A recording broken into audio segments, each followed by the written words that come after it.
Hey, what's going on, guys? It is Vandal back again, and this is the last interview for our season 2 of the Pop-Up, episode 12, coming up this 24th October, Saturday, 12 p.m. Eastern Time, inside Crypto Voxels. And with me right now, I have Isaac. What's going on? How you doing? Hey man, feeling pretty good. Thanks for having me. This is pretty crazy. Crypto voxels, having online events. It's something of the future, man.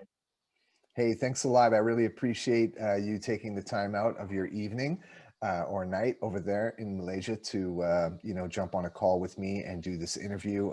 This is the last interview for this season. So it's great that we've made it this far. 12 episodes is coming up. And like we usually do in all of our interview segments, I'm going to ask you to introduce yourself to the people and tell them a bit about you. So go ahead. I'm Isaac from Malaysia. I'm currently based in Penang. And I guess I look like I'm in my 20s. I'm 25 this year. I've been dabbling in music as for about 10 years now, slowly transitioning from hobbyist to maybe sort of a side professional career. Hopefully, you know. Nice. And okay, so you said you started around 10 years ago. Like you were a teenager, obviously, right? What were some of your influences that really like inspired you to try it out or to make music? Well, if we're starting from the beginning, like most Asian parents, my parents sent me for piano classes, which I honestly hated because the way that they teach music around here is mostly exam driven. So you basically go to classes and they focus all the attention on exams and nothing else, nothing other than that. But anyway, back in the days, they used to sell like these compilation CDs where they would have like tons of different artists on one CD. So the few songs that caught my attention were mostly like from the likes of Black Eyed Peas, Linkin Park. So those were the few tunes that drew me into wanting to know more about music. But it didn't really, I didn't really want to write, be involved in the process of making music until the age of 15, which is when I started asking my parents if I could go for a guitar class or something like that. So kindly enough, they allowed me to. And when I went there, I just picked up the instrument for a bit, get to know the basics, and then I completely dropped going to the classes again because all they did was exam, exam, exam. So I would spend the rest of my day after school in my room and learning from like YouTube tutorials and stuff like that. That's And I guess if like genre based, I listen to a lot of metal and rock music when I was a teenager and made the transition into hip hop because I realized that I could not find anyone to make music with. And hip hop enabled me to be a one man band, if you will. That's interesting because a lot of people find that, I guess maybe because I'm a bit older than you, but I've heard the stories the other way around. Like people started in a band first, and then they learned more about music and met other people, and then they kind of branched out to do hip hop. It's interesting you telling the story the other way around, where you couldn't find I, anybody to form a band with you, and then you're like, I feel okay. so jealous when I hear stories like that. I'm like, the whole reason I wanted to get into music is I see people having so many friends and the creative energy around the group. That's like amazing. I want to be in that kind of energy, but I don't know. So far, I haven't been able to find people that I can click with. Yeah, I guess that's a crucial thing when it comes to making music is it's that vibe, right? So you need to connect with other people, especially when it's a band, because then there's different moving parts to different members of the band with different roles, and you have to have that kind of synergy between everybody. And I can see how moving to with if you can't find that to doing it all yourself. And I guess with the tools, what sort of things, like, were you making beats on your computer, or like how did that sort of evolve?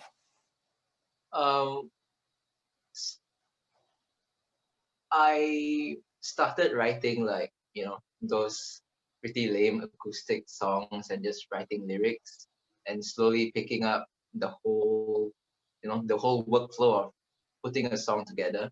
And then I started realizing that I'm not gonna be able to play this to anyone. I should like keep a record of it somehow. So back in the day, my laptop had this little mic on it, and I just record everything through a mic on the DAW which I had back then. I think it was called Mix Track or something like that, some freeware or free trial version of it. And then slowly through that, I realized that there's like instruments on this thing. I don't even need an interface to record my guitar and stuff like that. So that's where the process slowly picked up. However, the transition from like playing an actual instrument to having to digitally key in the notes was a phase that I really did not like. So But why did you move away from playing live then, like, if you didn't like it? because all I had was a shitty laptop mic, and given my circumstances, I did not have the ability to invest in like proper recording equipment. Okay, yeah, that makes sense. You got to use what you have, right? And I think that's what I find is a very interesting story when I talk to a lot of artists, right? Even if it's like just conversational on the side when I meet them, is that the ones who are, I guess you could say, like, really creative and hungry to create, they're not going to let the equipment or the stuff that they have to kind of prevent them from doing it. They're going to find a way to use the tool that they have in order to do what they want to do. And I think that that's something that, having had conversations with a lot of aspiring artists and people who, want to, be a professional artist, they feel like they need to have this and they need to have that. And that, I got to have this mic and this setup. And I'm like, hey man, you just use what you have, because, that's the best way to start, because then you really learn to get the most out of it. And that's a great story, and I think that it's inspirational to all the other people out there who are watching this. Like, if you're younger, if you're interested in just getting involved in music, not to feel like you need all these tools that you don't have, you can work with your laptop and the shitty mic on it, right? And you can basically create using what you have, and turn it into something that you can be happy with at the end of the day, and then work your way towards the other stuff. So what happened after that? What was the first piece of gear that you felt like you needed to get for your setup? Definitely a mic. Wait, those kind of cheap karaoke mics that they sell in the departmental store. Yeah, that's Hmm. one of the first mics that I ever got. And then that plugged into my laptop. So there we go from there.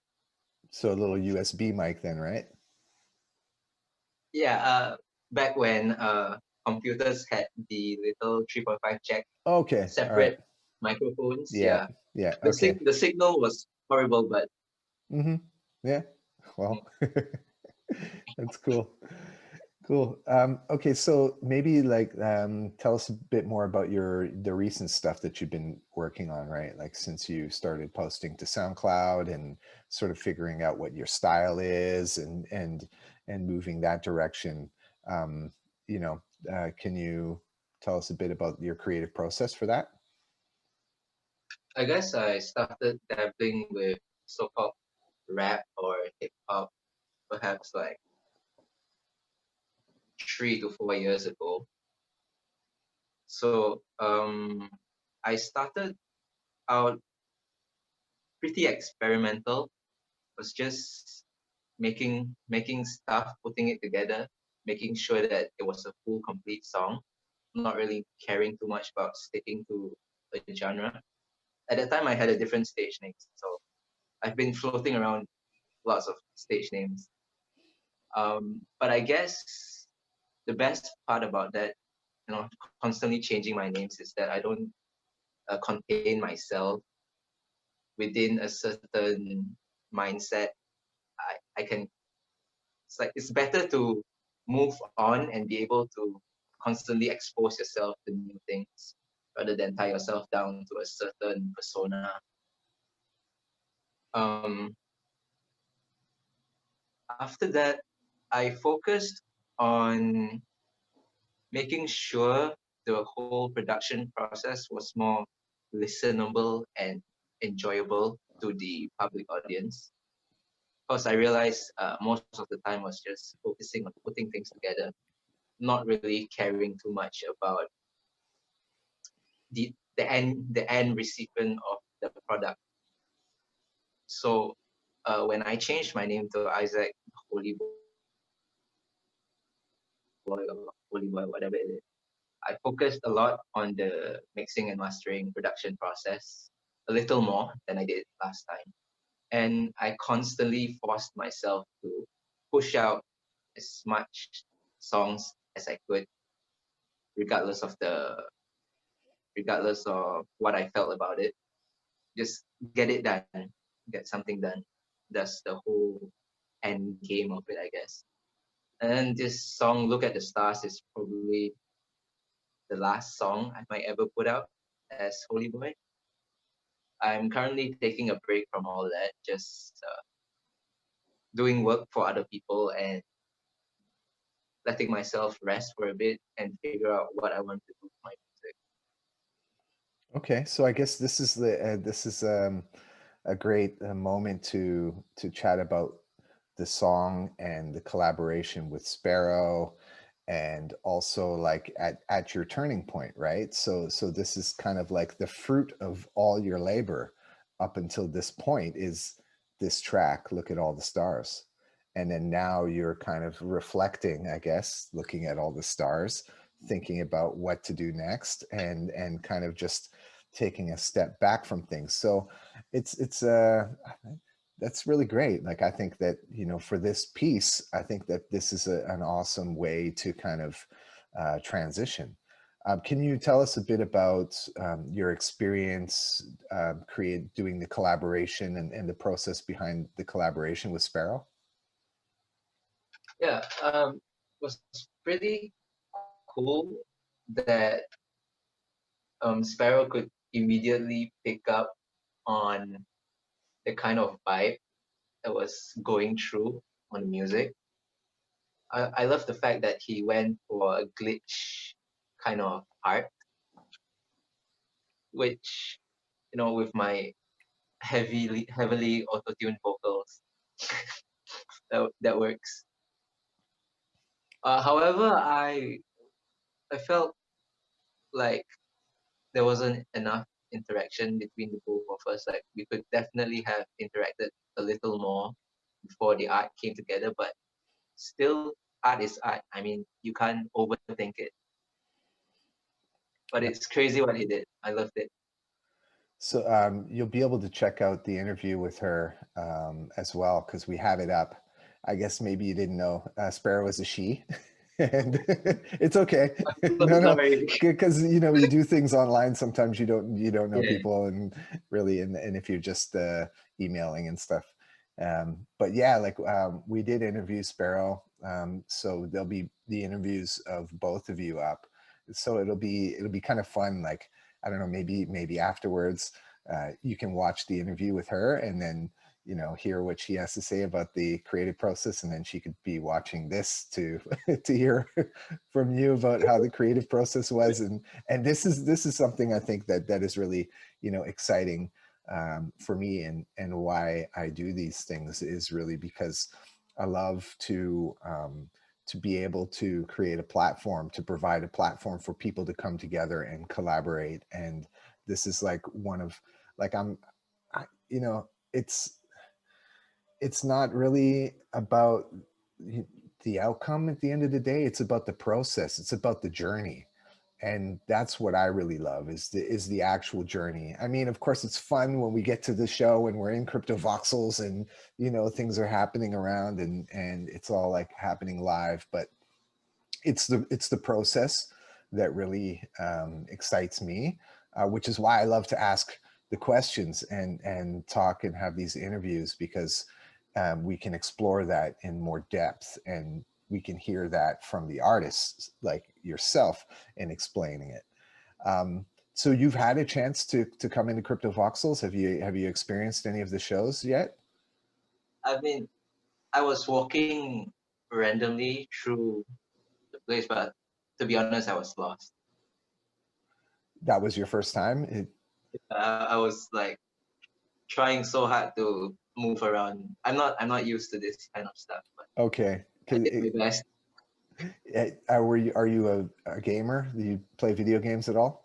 Man. Okay, yeah. So then I get it. I mean, I'm Yeah, not a I can't control it. I'm not a gamer either, but it's like it's easier to use CryptoVoxels on your laptop. I'll just tell you that much. If you're on your phone, it's very difficult to control, and you have less interaction. Yeah, on the laptop, it's just using your mouse as your pointer to direct you in whichever way to look around. Is kind of the mouse is kind of like your head, and then you use the W, S, A, and D keys. W and S to move forward and backward, and A and D to move side to side. And then you just kind of let your head guide you. So wherever your mouse points, you move in those directions. And I think that's I guess an easy way to explain how to move around in the space.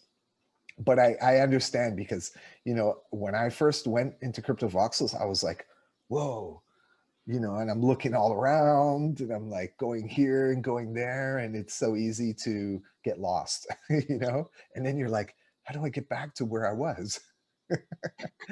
um, but I've been using Crypto Voxels for quite a while now, and I find that despite the little I guess hurdles of getting used to it, it's quite fascinating that Mhm. we can build in these virtual worlds, and we can create these event spaces, and we can host things like the pop-up and have interviews up and do live streams of DJs and like host the show, and people come in, and it's like it's crazy.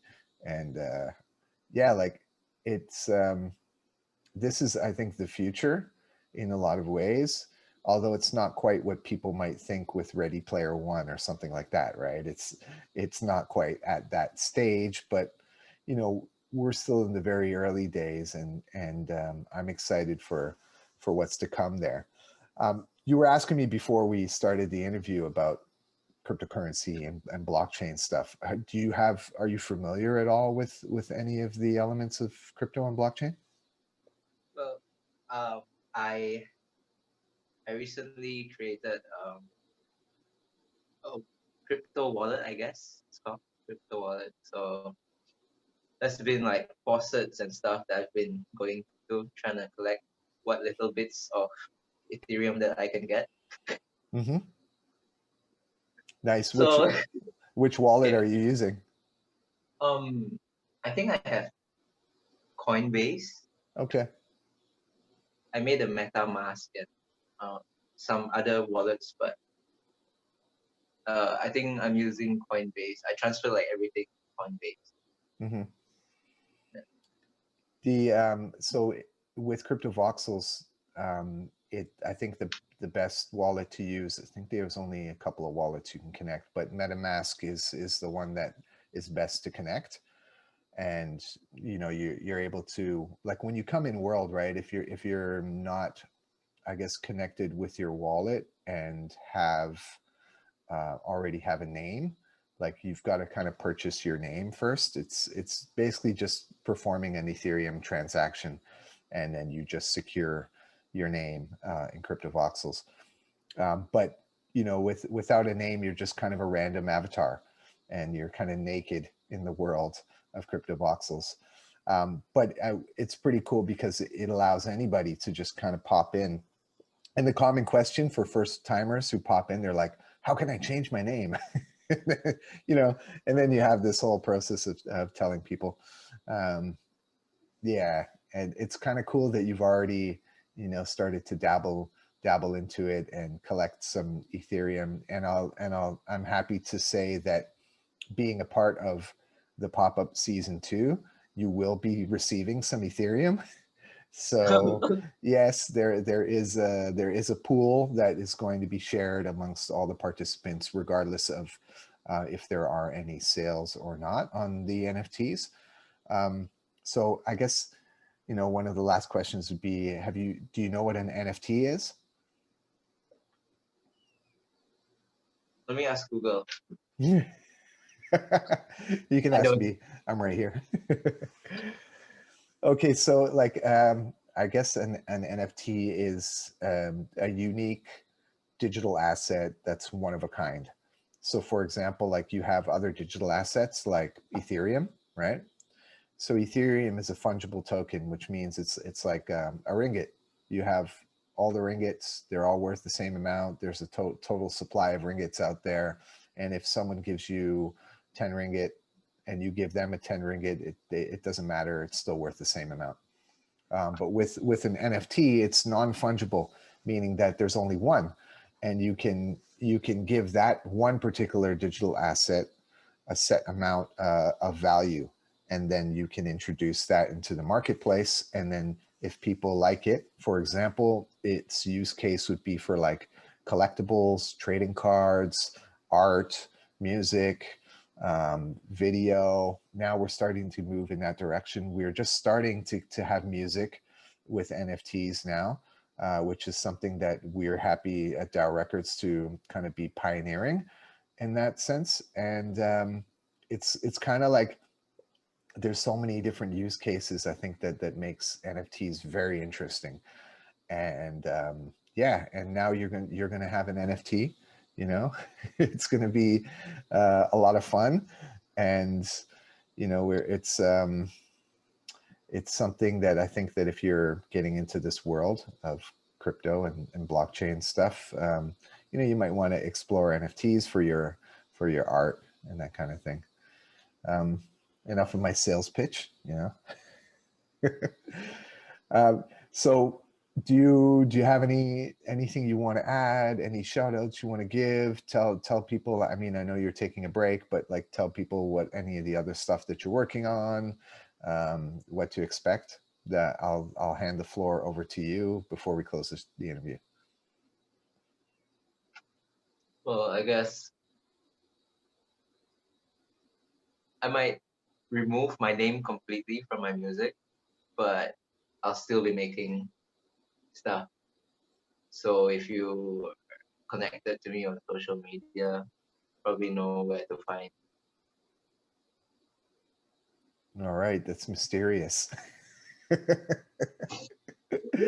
That's cool. Leave all the people hanging. What's going to happen? I don't know. Now I'm going to have to track. Next thing you know, you're going to return as an anonymous crypto artist releasing stuff on the blockchain. Thanks to DAOrecords. Shout out DAOrecords. Making this Cool. stuff happen. When VR blows up and becomes more accessible to everyone, Yeah. DAOrecords is then hosting the biggest concert you've ever seen. Well, we hope so. There are a lot of cool projects in the space, and there's a lot of people doing some really cool stuff. We're just trying to make our mark, and bring in awesome artists from all around the world. And we appreciate you. Thank you for your time, Isaac. I know it's like getting late over there in Malaysia, and I want to thank you personally and on behalf of DAOrecords, and make sure that everybody comes out on the 24th of October. This is our last pop-up of the season. It's episode 12, October 24th, 12 p.m. Eastern time. That's 12 a.m. in KL, moving into Sunday morning. So everybody out in KL and Malaysia, support your boy Isaac, and definitely come and join us inside CryptoVoxels, experience the craziness of what it is. And yeah, on that note, thank you so much, and have an awesome night. I'll see you then. All right, have a great day. Okay, thanks a lot. Appreciate the time. See Peace you. out. Peace.